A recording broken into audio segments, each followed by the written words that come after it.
Welcome back, guys. So getting a little start here on the paint scheme going on with the truck. So this is what the truck was, let's all remember. But what I'm trying to do here really is replicate kind of a denim pattern on this. So you know those jeans that you had back in the day that you remember and they wore out and they're gone or they're wrecked, just like old jeans, you know. That's the scheme on the truck of this is going to be and feel like, just like your old worn out jeans. Anyway, basically made up a couple test panels here. So we had a victim of the hood, 66 hood here. It was white, so quick enough, easy enough.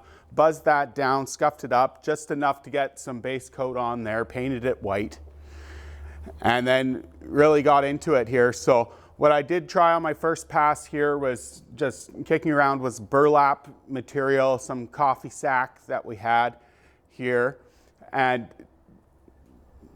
basically did one spray out here with the bag cover down with the white below with the silver on top, and then the other side I did with the silver below with the white on top. So what I was wanting to see here really was what the look and contrast is of having the silver above or below the stencil coming through here.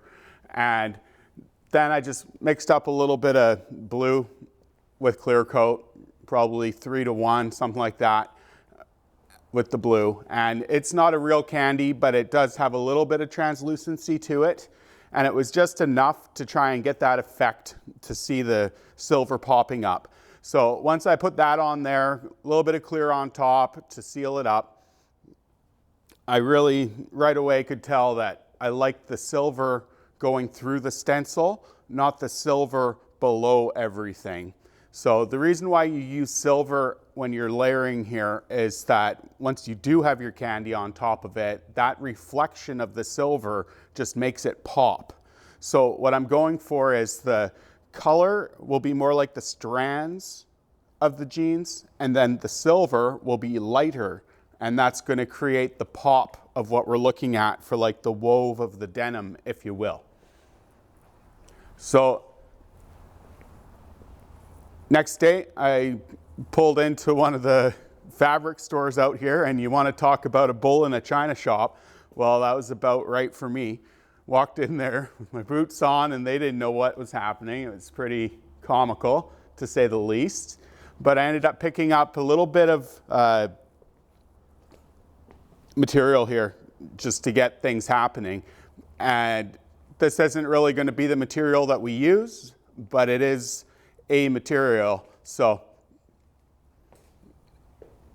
once I got the feel for the first round here, I knew that what I wanted to do here was make the test panel again, of course, but this time instead of using the white, also go with the blue. So I have some light blue kicking around too. These are all just old colors laying around the shop. So, you know, just doing it on the free, playing around. This is the good times, lots of fun. So I did half the panel in baby blue, half the panel in white, and then laid down the template or the, I guess it's some kind of drapery or something that I got.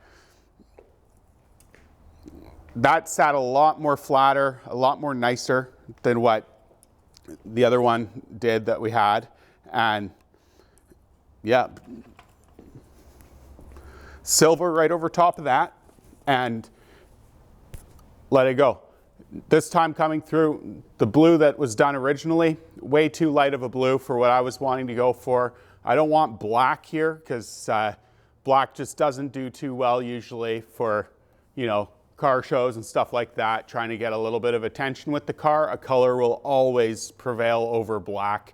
It's just that everybody does black, so they really kind of slide through and don't get the same kind of notice that the rest do. Yeah, so this time through, I think it was like, again, 3 parts clear, 1 part black, 1 part blue. Just lightening it with the blue, but still keeping dark with the black. And that, I think we got a little better achievement of what the goal is to get this denim kind of color going. It was enough at least where I pulled the trigger and ordered up some real candies here. And then, you know, that'll be the next test panel. So let's go have a look. Let's go check the booth here and see how it went.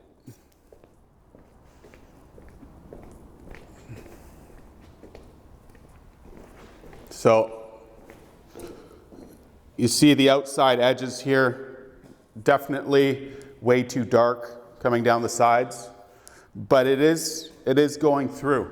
Once we have the candy down on this, the translucency, the effect that what we're going for is going to be just so much more deeper and nicer, you know. I really didn't rinse the gun out too well, but so there is some silver in the clear coat that went on top here, but other than that, I'm pretty happy with it. So this side here is with the blue base, and that side there is with the white base. So I think this one ended up looking quite a bit more grayer.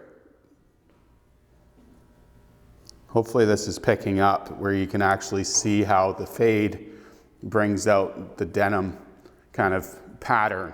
We're gonna go with a different pattern still, but you know, hopefully it picks up.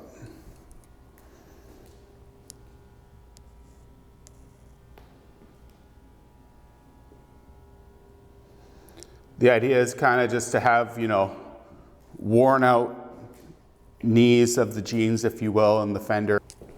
But yeah, just a critical part, obviously, getting the paint going here and getting some idea and some thought happening. And just wanted to share it with you. So next time we do a test panel here, I'll have the candies in, and I'm gonna pick up the right color of silver I want to use on this, which will just make everything pop so much more brighter than what we're witnessing right now.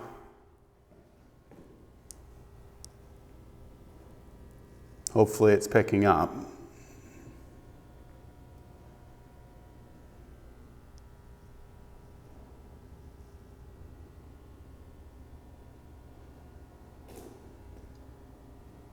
Right on.